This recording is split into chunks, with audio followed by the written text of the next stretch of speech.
about na historical ng Pilipinas bago independent.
Isang masigabong palakpakan para sa karosa ng Labanan sa Marawi. Labanan sa Marawi.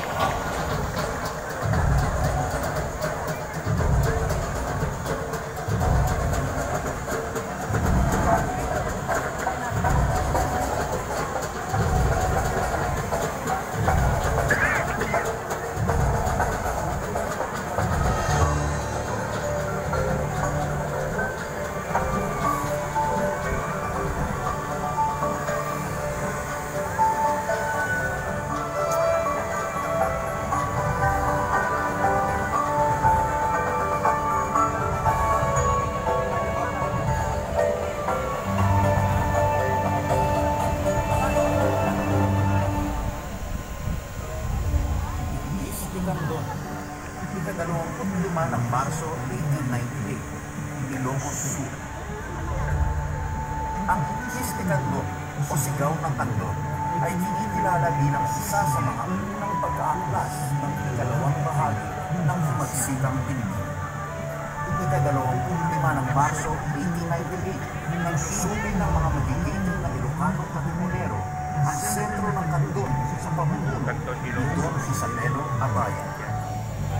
Patagumpay nilang napaalis ang puwersang Espanyol mula sa bayan at naitataw nila ang isang malayang republika.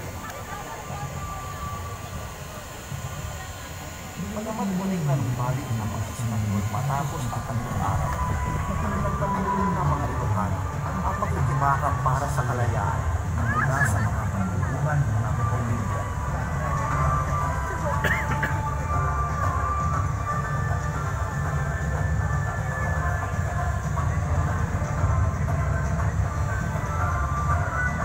Isang masigabong palakpakan para sa karosa ng Itis de Candon.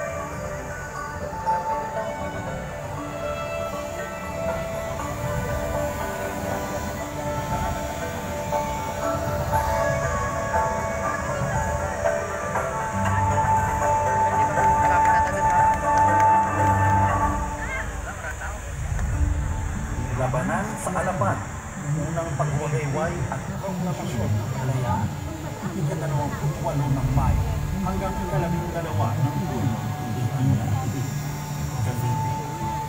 Nag-isip ang Alapan ng malawakang labanan sa Cavite at Laguna nang muling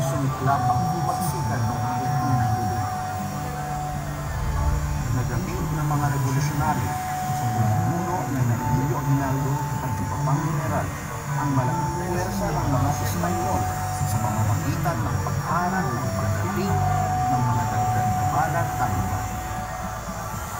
Bilang pagdiriwang ng tagumpay, pinagayway ni General Aguinaldo ang bagong watawat sa kanilang pagpila sa Cavite ng Puerto.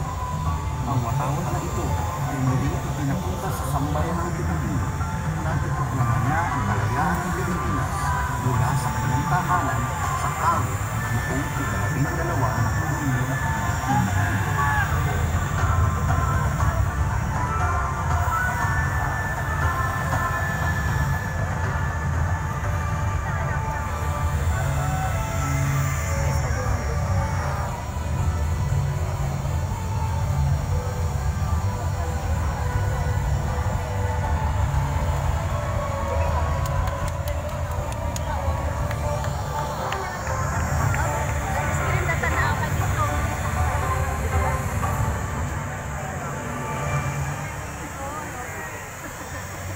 Isang masigabong palakpakan para sa karosa ng labanan sa Alapan.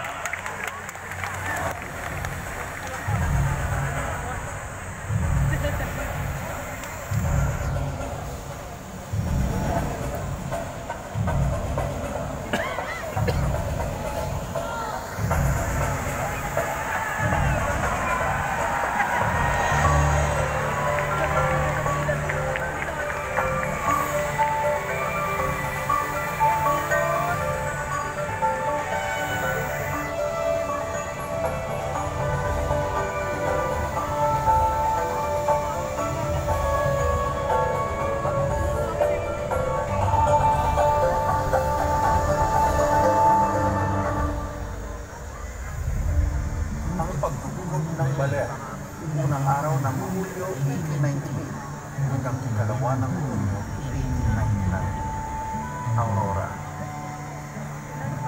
Mula unang araw ng Hulyo 1898 hanggang ikalawa ng Hulyo 1899, pinaligiran ng mga revolusyonaryong Pilipino ang simbahan ng baler upang masuko ang mga nagtatagong sundalong Espanyol.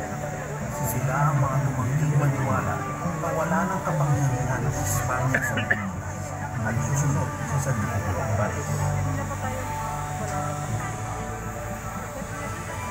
Inirespeto naman ni Pangulong Aguinaldo ang hiling ng mga sundalong Espanyol at ang kanilang paninindigan sa kanilang tungkol sa mga pagitan ng pagtuloy sa kanila ng mga kaibigan at matapos ang kanilang mayamang pagsuko. Ang pagkilalang ito ay patuloy na pinagmumulan ng magandang pagkakaibigan ng bayang Pilipinas at ang kamarian ng Espanya hanggang sa kasalukuyan.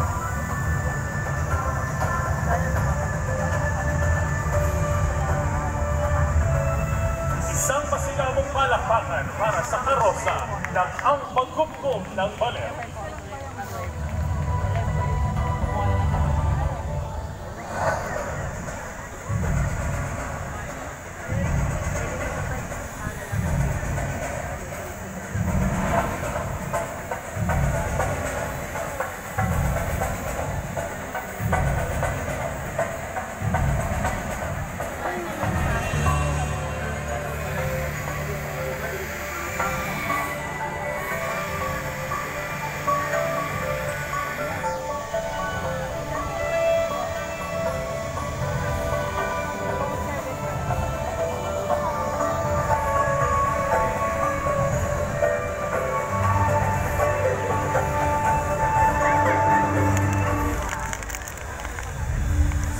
De Nobyembre at ang Republika ng Negros.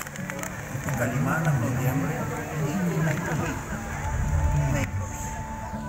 Dahil sa pagkadismaya sa ipinangakong reforma sa Biak na Bato, nagpasya ang mga may-ari ng lupa sa Visayas tulad ng mga Lacson, Araneta, Ramos at iba pa na suportahan ang Negros Katipunan para sa kalayaan. Ikalima ng Nobyembre kumilos ang mga revolusyonaryo. Gamit ang mga libreng gawa sa lupa at kanyon mula sa Norway sa Wali, napasukan nila ang mga Espanyol sa Sulay at Pangulo Nakamit nila ang kalayaan ng buong syudad at binuo nila ang Republika ng Negro.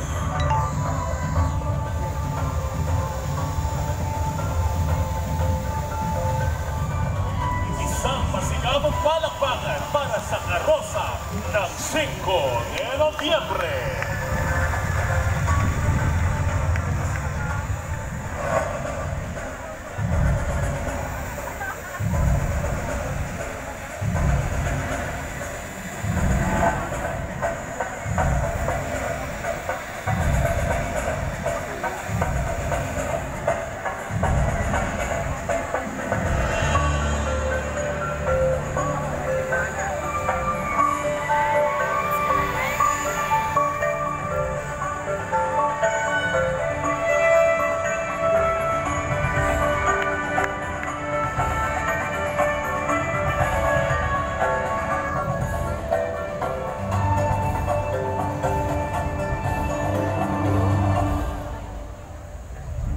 Sigaw ng Santa Barbara at ang Estado Federal de Visayas. Ika-17 ng Nobyembre 1890. Iloilo. Ika-17 ng Nobyembre 1893. Nagbaiging kumikimot ang mga revolusyonaryong Pilipino sa bayan ng Santa Barbara upang ipahayag ang kanilang paglaban para sa kalayaan. Itinaas ang mga pagkakataon ng watawat ng Pilipinas sa pamumulan at Delgado ng nagsisigat sa Kabanay. Ang watawat na nagsasalisa ng kanilang kapitbahay ay may matagumpay na nausisip mula Haro sa Santa Barbara ng mga kapataang revolusyonaryo sa sinapansin ng buwan ng Haro at ang pisyonal ng kabinet sa sinunod sa Komunal. Sa ng mga revolusyonaryo, nagpasya ang mga Espanyol na tumulong sa salit ng Manay ng Pasko ng 1890.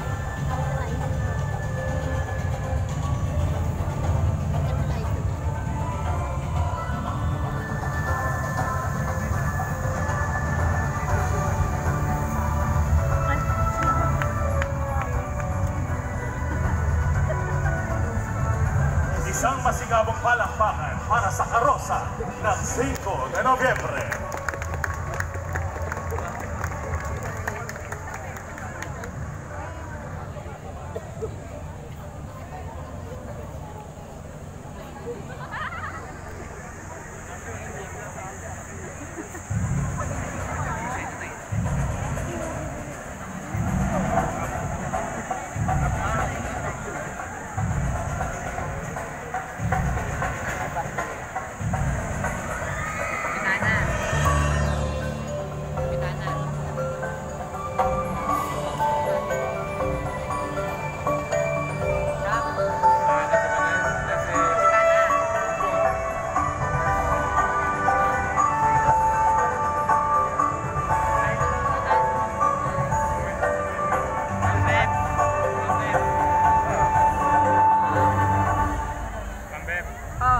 Sigaw ng Santa Barbara at ang Estado Federal de Visayas.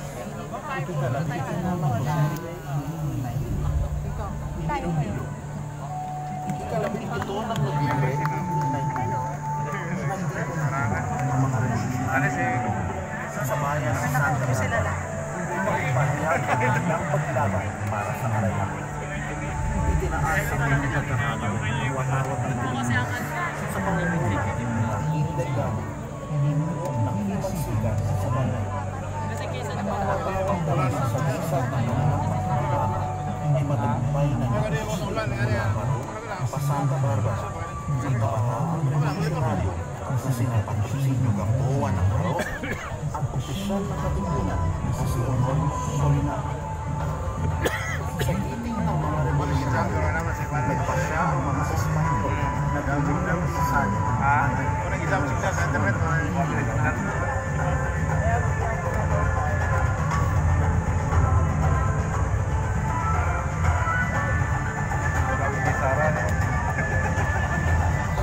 Isang masigabong palakpakan para sa karosa ng Sigaw ng Santa Barbara.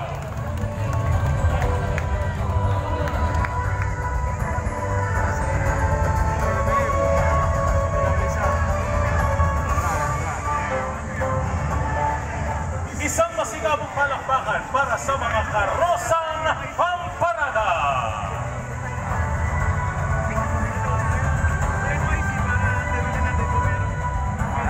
Sa makulay na kasaysayan ng ating kalayaan ay nakasumpli ang mga tanyag na kasistahan sa bawat panig ng bansa.